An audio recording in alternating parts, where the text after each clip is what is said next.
যুবৰাজ, ইন্দ্ৰ ৰাজসভা বোলে মোৰ ৰাজসভাতকৈ সুন্দৰ। মিছা কথা মহাৰাজ। ইয়াৰ প্ৰমাণ মই এতিয়াই দিব পাৰোঁ। কৰোঁ নেকি নৃত্য গীতৰ আয়োজন? কৰা।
সুন্দর কালকের সুন্দর।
সুন্দর সুন্দর কালকের সুন্দর।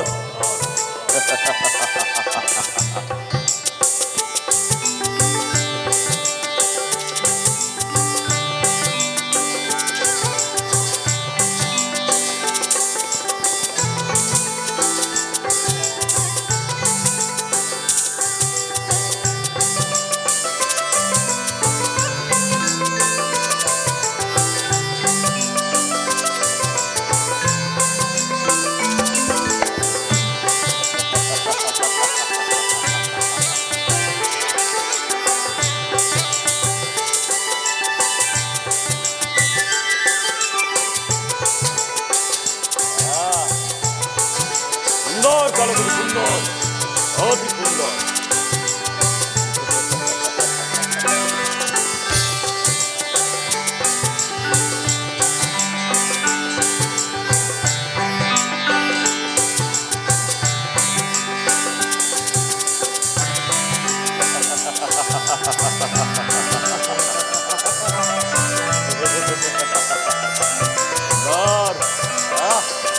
অতি মনোমোহা, অতি মনোমোহা।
নৃত্য গীত কিয় বন্ধ কৰা হ'ল কালুকেতু?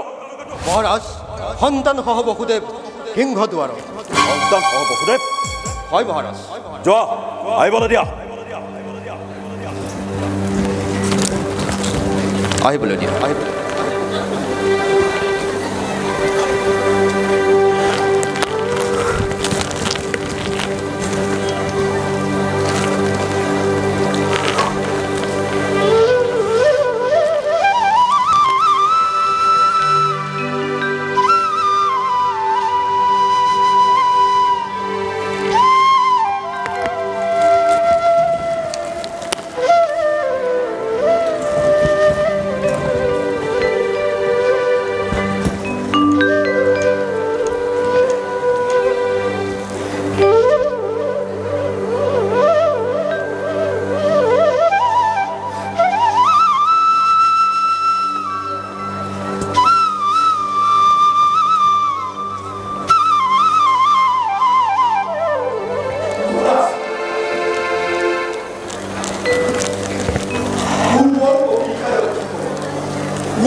অষ্টম সন্তান প্রাণহন্তা মোর দৈবকী গর্ভজাত অষ্টম সন্তান প্রাণহন্তা মোর প্রাণবৈরী মোর দৈবকী গর্ভজাত অষ্টম দৈবকী গর্ভজাত অষ্টম সন্তান দৈবকী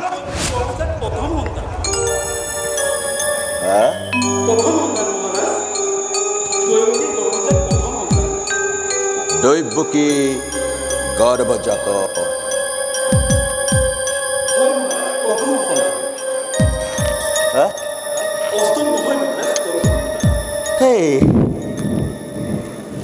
ই যে প্ৰাণ সন্তানো মোৰ ই যে মোৰ স্নেহৰ ভাগিন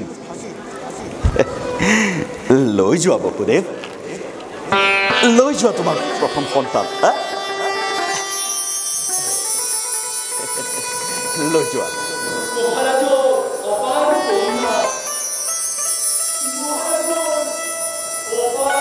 বসুদেৱ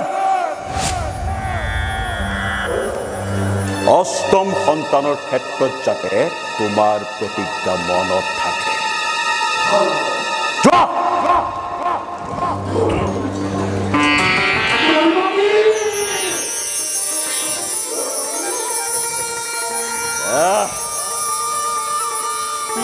কৰুণা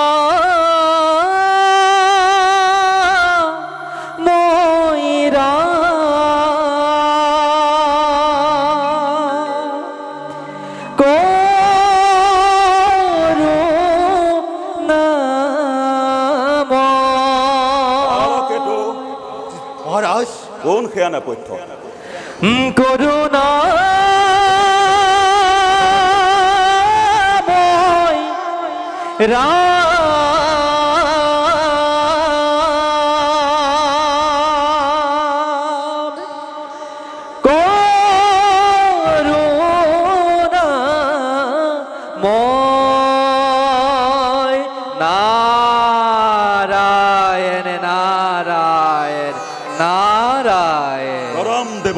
যুবৰাজৰ জয় হোক কিবা হেতু আগমন দেব ঋষি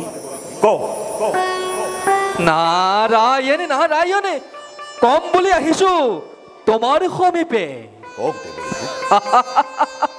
তুমি ডাঙৰ ভুল কৰিলা ৰাজন ডাঙৰ ভুল তুমি ডাঙৰ ভুল কৰিছা হঠাৎ দেখা পালো কোলাত কেঁচুৱালৈ বসুদেৱ ৰাজ কাৰেঙৰ পৰা উভতি যোৱা দৈবকীৰ প্ৰথম সন্তানটি তুমি কিয় ঘূৰাই দিলা কংস দেৱ ঋষি দৈবকীৰ প্ৰথম সন্তানটো প্ৰাণ সন্তান নাৰায়ণ সেই নিৰপাৰী শিশুক ঘূৰাই পঠালো ভাবিছিলো তুমি ৰাজনীতিত বিজ্ঞ কিন্তু কূটনীতি কি দেখোন তুমি একোকে নাজানা দেৱ ঋষি দেৱতাৰ চক্ৰান্ত তুমি কি বুজিবা কংস কি বুজিবা এইফালে চোৱা এই পাহিয়ে পাহি অষ্টদল পদ্ম তুমি কোৱাচোন বাৰু ইয়াৰে কোনটি পাহি প্ৰথম আৰু কোনটি পাহি অষ্টম ভালকৈ চোৱা মই তোমাক বুজাই কৈছো প্ৰথম দ্বিতীয় তৃতীয় চতুৰ্থ পঞ্চম ষষ্ঠ সপ্তম আৰু অষ্টম নাৰায়ণ নাৰায়ণে আকৌ চোৱা প্ৰথম, দ্বিতীয়, তৃতীয়, চতুৰ্থ, পঞ্চম, ষষ্ঠ আৰু সপ্তম। নাৰায়ণ নাৰায়ণ। এতিয়া নিশ্চয় বুজিব পাৰিছে যুৱৰাজ। দেৱৰ্ষি আৰু দেৱৰ্ষি আৰু শুনা কংস, এই মথুৰাত তোমাৰ অনেক শত্ৰু আছে আৰু তোমাৰ বৃদ্ধ পিতা উগ্ৰসেনো সেই ষড়যন্ত্ৰত লিপ্ত হৈ আছে। গতিকে উগ্ৰসেনক শৃংখলিত কৰাটো বাঞ্ছনীয়। ভুল নকৰিবা ৰাজন। প্ৰথমেই অষ্টম আৰু অষ্টমী প্ৰথম এই ফুলপাহ লোৱা। ভালদৰে গণনা কৰি চোৱা। মই এতিয়া বিদায়হে মাগিলো। নাৰায়ণ নাৰায়ণ। এই ফুলত বন্দী হৈলে একালিন্দি ভোমোৰা।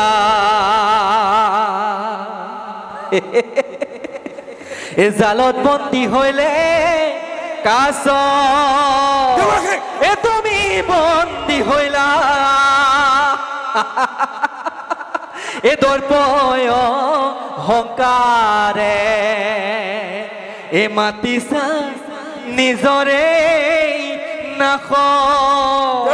এ মাতিছা নিজৰে নাশ। প্ৰথমে অষ্টম আৰু অষ্টমেই প্ৰথমেই অষ্টম আৰু অষ্টমেই প্ৰথম। নাৰায়ণ নাৰায়ণ নাৰায়ণ।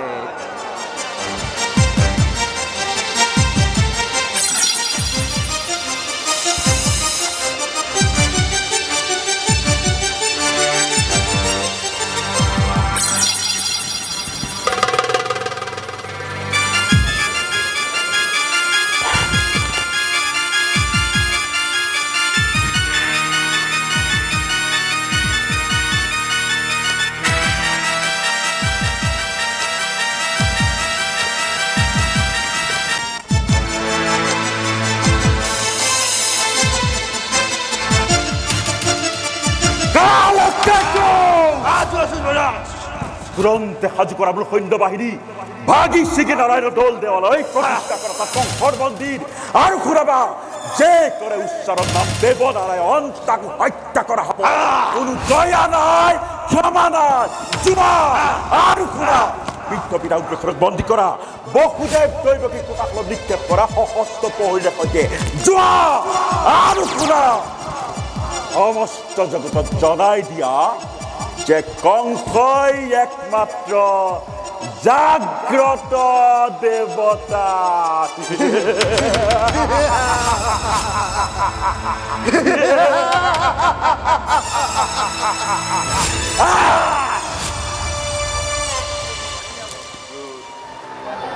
মই কি কৰিব পাৰো? বৃদ্ধ পিতৃৰ চকু পানীয়ে যদি নিষ্ঠুৰ কংসৰ শিলাময় বুকু গলাব পাৰিবনে? সকলো কথা ভাবি চাওক মহাৰাজ। মহাৰাজ মহাৰাজ বুলি মোক লাজ দিয়া কিয়? মই যে আজি পুত্ৰৰ হাতত বন্দী। মোৰ হাতৰ পৰা সি শাসনৰ ৰাজদণ্ড কেতিয়াবাই কাঢ়ি লৈ গ'ল। নহ'লেও ক্ৰূৰ, মই এতিয়াও ৰজা হৈ থকা হ'লে মথুৰাৰ প্ৰজাবৃন্দই কেতিয়াও চকু পানীৰে তাৰ ববলৈ নেপালেহেঁতেন। সঁচাকৈ আজি মথুৰাত অৰাজকতা। কংসৰ কঠোৰ শাসনত মথুৰাবাসী জৰ্জৰিত। ৰজাৰ স্বেচ্ছাচাৰিতাত প্ৰজা অসহায়। ইয়াৰ প্ৰতিকাৰ কোনে কৰিব মহাৰাজ? মই আপোনাক সমূহ মথুৰাবাসী ৰাইজৰ সলনি কাতুৰবাদ কৰি মিনতি কৰিছোঁ। এবাৰ কংসক অনুৰোধ কৰি চাওক।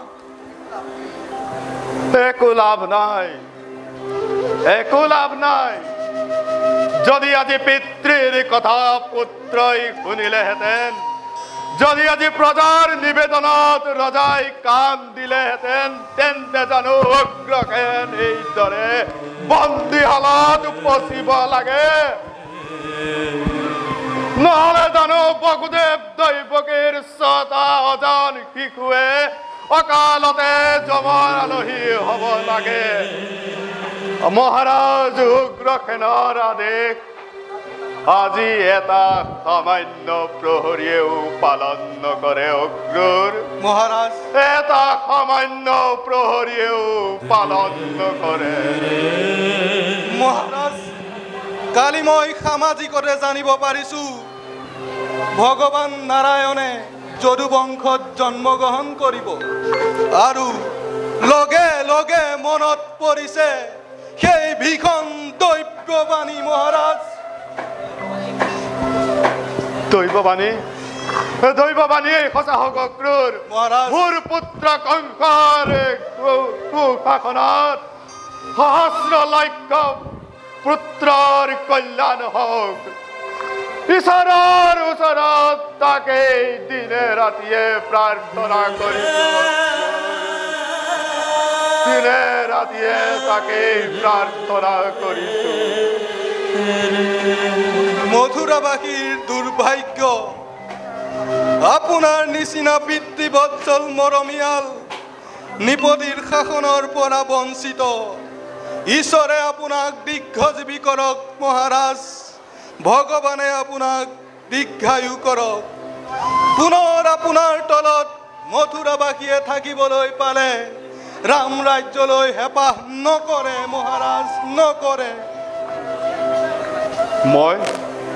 মই আৰু জীয়াই থাকিবলৈ বাঞ্ছা নকৰো অক্ৰূৰ মহাৰাজ মৰণেই যেন আজি মোৰ বাবে অমৃত প্ৰজাপালক ৰজা মই যদিও সি অতীতৰ কথা তথাপিতো চকুৰ আগত প্ৰজাৰ যন্ত্ৰণা ৰজাৰ আগত প্ৰজাৰ আৰ্তনাদ পিতৃৰ আগত পুত্ৰৰ যন্ত্ৰণা কিমান মৰ্ম বেদী কিমান অকহ্য আজি মই ভালদৰে উপলব্ধি কৰিছো অক্ৰূৰ মহাৰাজ হওক কংস মোৰ পুত্ৰ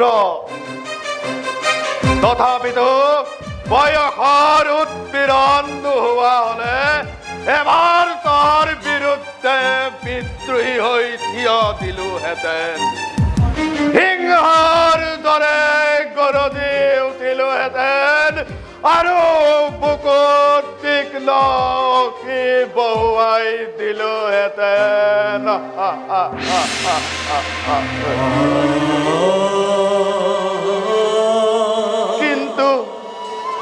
কিন্তু মই যে আজি সেই অধিকাৰৰ পৰাও বঞ্চিত শিশুৰ দৰে অসহায় আৰু তিৰোতাৰ দৰে দুৰ্বল হীনভাৱে ঘিণ লগা জীৱন যাপন কৰিছো অক্ৰূৰ মহাৰাজ অতি ঘিণ লগা জীৱন যাপন কৰিছো নিয়তি মহাৰাজ সকলো নিয়তি মাথোন বেটাক কি কুমন্ত্ৰণা দিবলৈ আহিলা অক্ৰূৰ আঁতৰ হোৱা চকুৰ আগৰ পৰা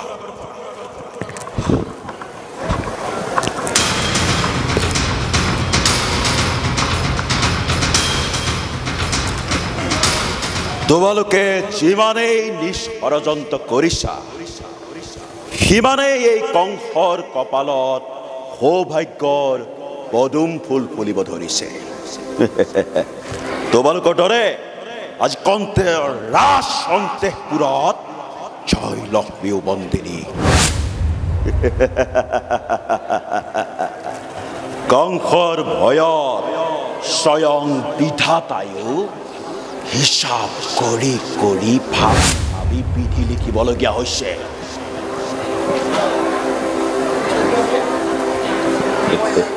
মই এনেবোৰ মই মতলীয়া কথা শুনিবলৈ ইচ্ছা নকৰো কংস মোক অলপ নিৰলে থাকিবলৈ দে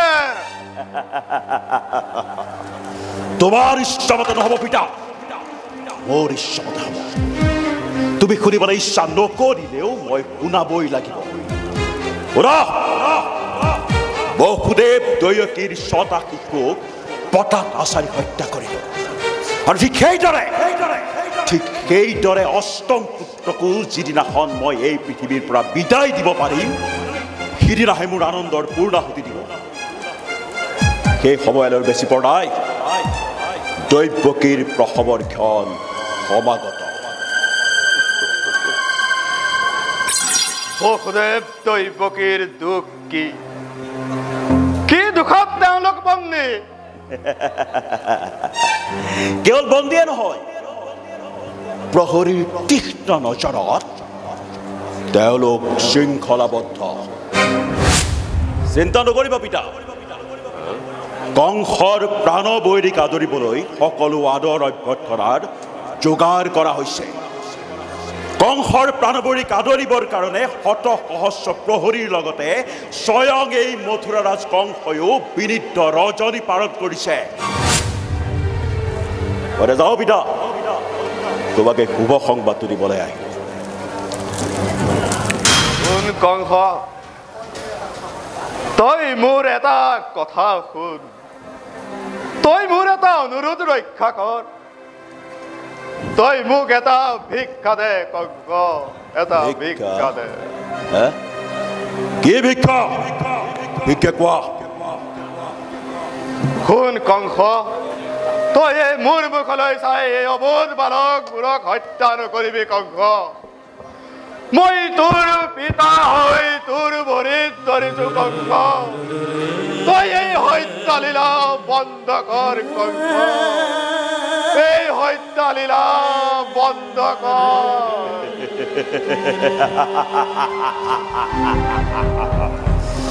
পুত্ৰৰ মৃত্যু বিচাৰি পিতাৰ শেষ ভিক্ষা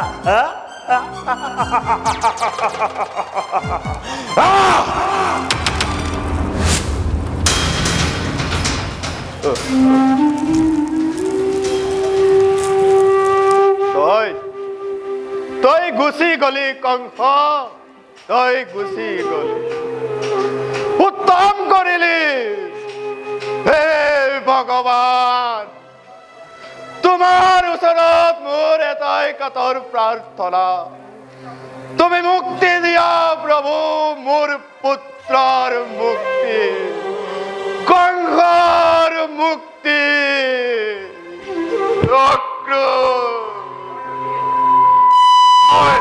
মই আৰু থিৰে থাকিব নোৱাৰো অক্ৰূৰ খুৱাই দিয়া গৈ মোক খুৱাই দিয়া গৈ অক্ৰূৰ মোক খুৱাই দিয়া গৈ